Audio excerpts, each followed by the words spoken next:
January 2024 has some slight changes to Saturn and Jupiter, 4 visible naked eye planets, and a couple of close encounters.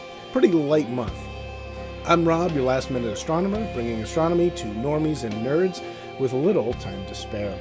As usual, I will start by talking about where the naked eye planets are this month, move on to the lunar phases, and finish up with a calendar of events so that you can plan ahead better than me.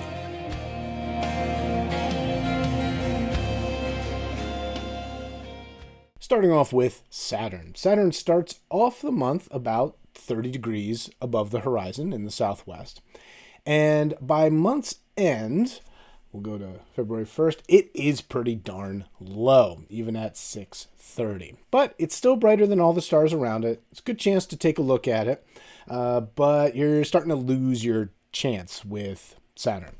Jupiter, however, is up there and it is super duper bright. You will have no problem finding it. Now, it starts about halfway up the sky in the beginning of the month, and then at the end of the month, well, it's also just about halfway up the sky, but it is a little bit lower, okay?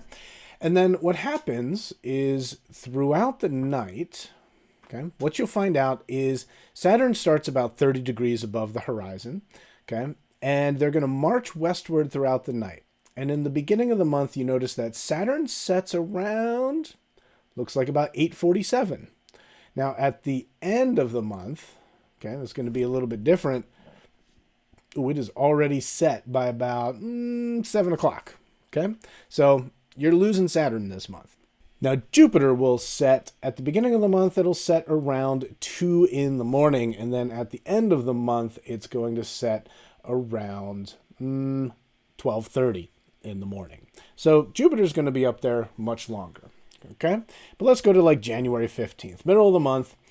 It's 8, and Saturn's going away, but Jupiter's still up there, and what's going on is throughout the night, they're going to start setting.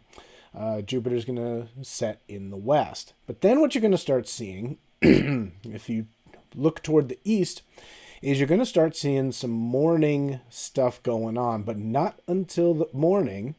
I've got the moon in there on January 6th here, but let's keep moving. Oh, there it is. There is Venus, okay?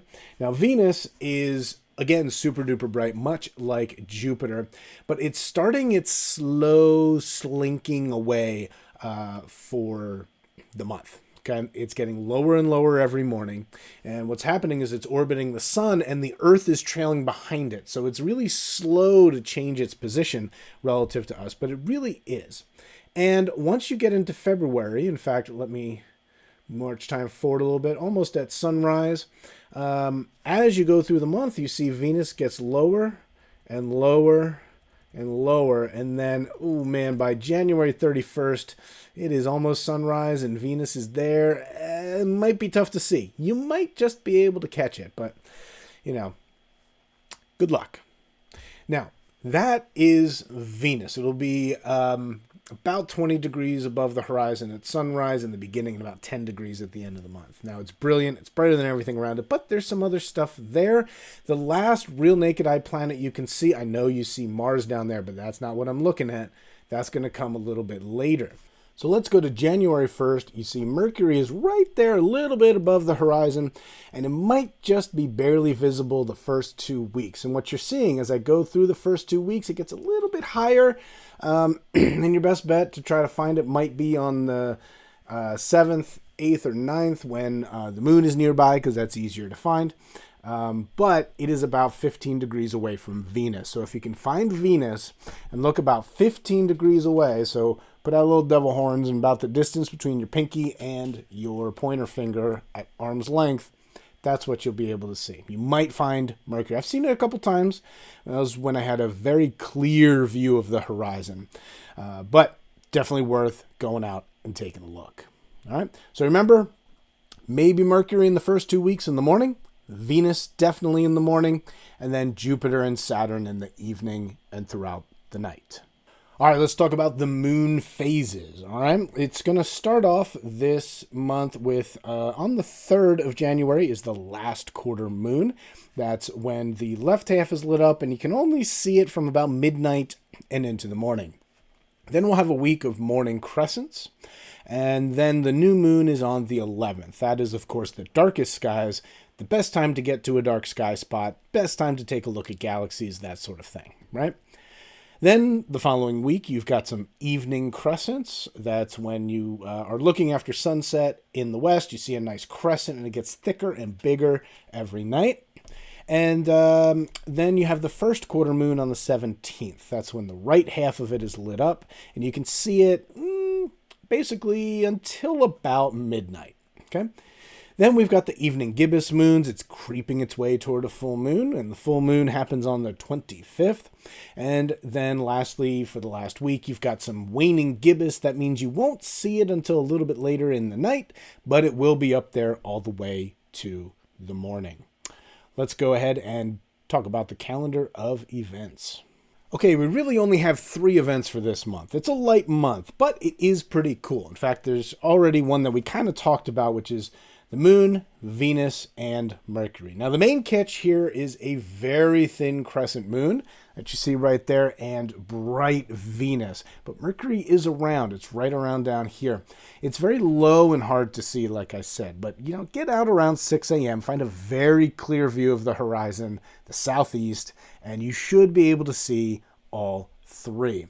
Now, on the 7th, you see that the moon is up and to the right of Venus, right? But the moon's the one that moves, so give it another day, and it is right next to Venus. Okay, in fact, they are, 7 degrees apart. That's about 3 fingers width at arm's length. Okay, and then lastly, on the 9th, ooh, man, this would be real tough to find, but it will be worth it if you do.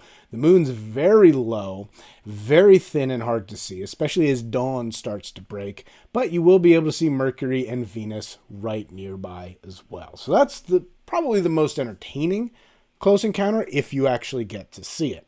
But let's move on. You see the moon turning into a new moon, so you know it's going to come up on the other side.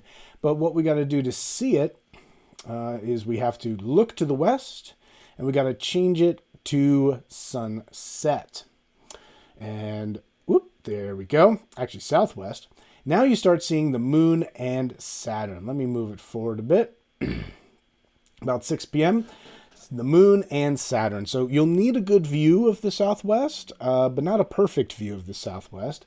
But just find the moon. That'll probably be easiest to find. And then Saturn is up to the left, about 8 degrees. And then if you go another day forward, now the moon is sort of switched to the other side of Saturn. And it's only about 6 degrees away. And yeah, looking pretty cool if we actually zoom in here.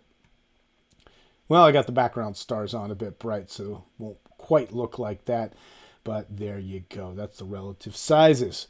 And then, well, if you've caught on to the pattern here, like a good human pattern recognition device you are, you'll see that the moon is going to move closer to Jupiter. And then on the 17th, it's going to be right nearby. And then on the 18th, it's only 3 degrees above Jupiter, and that's going to look just super duper cool. This is about what it's going to look like in the sky.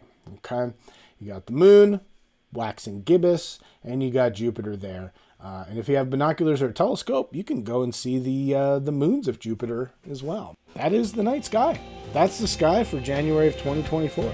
If you find this advance notice of the night sky to be particularly helpful, please go visit me on Patreon at the Last Minute Astronomer, or at Last Minute Astronomer. And don't forget to find me on Instagram and on Facebook, Last Minute Astronomer. And yeah, go ahead and join in the fun and share and converse.